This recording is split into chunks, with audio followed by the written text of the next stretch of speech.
ಲೈಂಗಿಕ ದೌರ್ಜನ್ಯ ಅಥವಾ ಲೈಂಗಿಕ ಕಿರುಕುಳ ಆರೋಪದ ಮೇಲೆ ವಕೀಲ ಮತ್ತು ಬಿಜೆಪಿ ನಾಯಕ ದೇವರಾಜೇಗೌಡ ಅವರನ್ನು ಹಾಸನ ಪೊಲೀಸರು ಅರೆಸ್ಟ್ ಮಾಡಿದ್ದಾರೆ. ಸದ್ಯ ಅವರನ್ನು ವಿಚಾರಣೆಗೆ ಒಳಪಡಿಸಲಾಗ್ತಾ ಇದೆ. ವಿಚಾರಣೆಯ ಸಂದರ್ಭದಲ್ಲಿ ಅವರು ಪೊಲೀಸರು ಕೇಳಿದಂಥ ಪ್ರಶ್ನೆಗೆ ಮರು ಪ್ರಶ್ನೆಯನ್ನು ಕೇಳ್ತಾರೆ. ಸಂತ್ರಸ್ತೆ ಮಾಡಿರುವಂಥ ಆರೋಪದ ಆಧಾರದ ಮೇಲೆ ಅಧಿಕಾರಿಗಳು ಪ್ರಶ್ನೆ ಕೇಳ್ತಾ ಇದ್ದಾರೆ.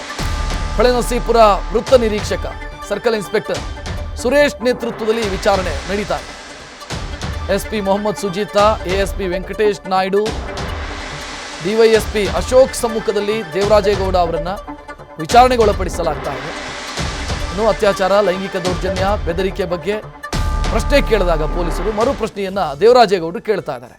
ಇದೊಂದು ವ್ಯವಸ್ಥಿತ ಹನಿ ಟ್ರ್ಯಾಪ್ ಅಂತ ದೇವರಾಜೇಗೌಡರು ಪೊಲೀಸರ ಮುಂದೆ ಹೇಳಿಕೊಳ್ತಾ ಇದ್ದಾರೆ. ನಾನು ಈ ಕೇಸಿಗೆ ಸಂಬಂಧಿಸಿದಂತೆ ಬೆಂಗಳೂರಲ್ಲಿ ಪ್ರತಿ ದೂರೊಂದನ್ನು ಕೊಟ್ಟಿದ್ದೀನಿ ಅಂತ ದೇವರಾಜೇಗೌಡ ಹೇಳ್ಕೊಳ್ತಾ ಇದ್ದಾರೆ. ಅಂದರೆ ಅವರು ಹೇಳ್ತಾ ಇರೋದು ಇದು ಹನಿ ಟ್ರ್ಯಾಪ್ ಕೇಸು, ಅತ್ಯಾಚಾರ ಕೇಸು ಅಲ್ಲ, ಲೈಂಗಿಕ ದೌರ್ಜನ್ಯ ಕೇಸು ಅಲ್ಲ. ನನ್ನನ್ನು ಹನಿ ಟ್ರ್ಯಾಪ್ಗೊಳಪಡಿಸುವಂಥ ಪ್ರಯತ್ನವನ್ನು ಆ ಮಹಿಳೆ ಮಾಡಿದ್ದಾಳೆ. ಆಕೆಯ ವಿರುದ್ಧ ನಾನು ಬೆಂಗಳೂರಲ್ಲಿ ಕಂಪ್ಲೇಂಟ್ ಕೊಟ್ಟಿದ್ದೀನಿ ಅಂತ ಪೊಲೀಸರ ಮುಂದೆ ದೇವರಾಜೇಗೌಡ ಹೇಳ್ಕೊಳ್ತಾ ಇದ್ದಾರೆ.